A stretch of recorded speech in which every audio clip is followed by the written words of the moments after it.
Hi friends, welcome back to my channel Sravanthi Narla cooking recipes. ఈరోజు మంచి rice రెసిపీని అయితే షేర్ చేయబోతున్నాను.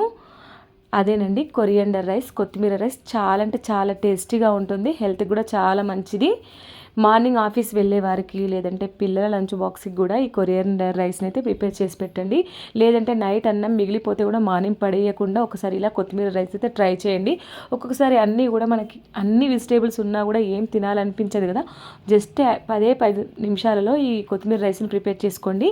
వీడియో ప్రాసెస్లోకి వెళ్ళే ముందు ఎవరైతే మన ఛానల్ని సబ్స్క్రైబ్ చేసుకోకపోతే ప్లీజ్ మన ఛానల్ని సబ్స్క్రైబ్ చేసుకోండి.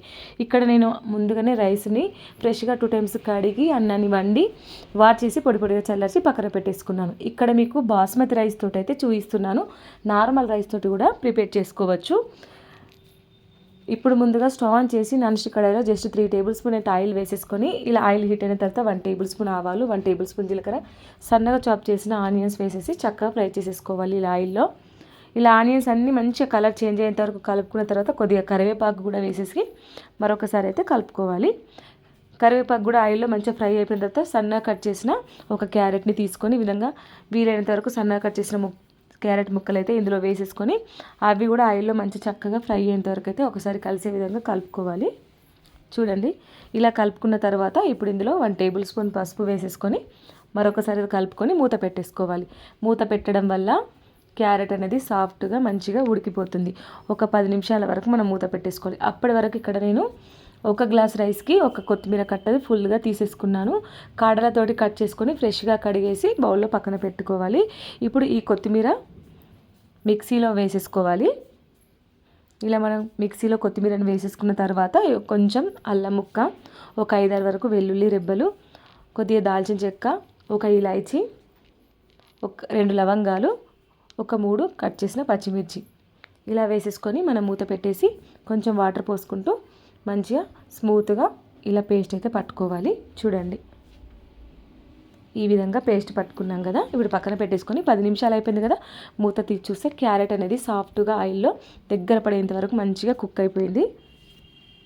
ఒకసారి కలుపుకున్న తర్వాత ఇప్పుడు కొత్తిమీర పేస్ట్ని అయితే ఇందులో వేసేసుకొని, ఇది మనం ఆల్రెడీ అన్నీ ఇందులో అల్లం, వెల్లుల్లి, కొత్తిమీర, ఇవన్నీ పచ్చిమిర్చి ఇవన్నీ పచ్చియే కాబట్టి ఇందులో వేసేసుకొని పచ్చి వాసన పోయేంత వరకు, ప్యాన్ నుండి ఆయిల్ సపరేట్ అయ్యేంత వరకు, మంచి స్మెల్ వచ్చేంత వరకు చక్కగా కలుపుకోవాలి. ఇలా కలపడం వల్ల చూడండి, ఒక మూత పెట్టేసుకోవాలి. 10 నిమిషాల వరకు మూత పెట్టేసుకుంటే మంచిగా కుక్ అయిపోతుంది. 10 నిమిషాల తర్వాత తిరిగి చూస్తే చూడండి, మొత్తం డ్రైగా అయిపోతుంది. పర్ఫెక్ట్గా మనకు పేస్ట్ అనేది ఆయిల్లో మంచిగా ఉడికిపోతుంది, మంచి స్మెల్ వస్తుంది. ఇప్పుడు ఇందులో రుచికి సరిపడా సాల్ట్ వేసేసుకోవాలి.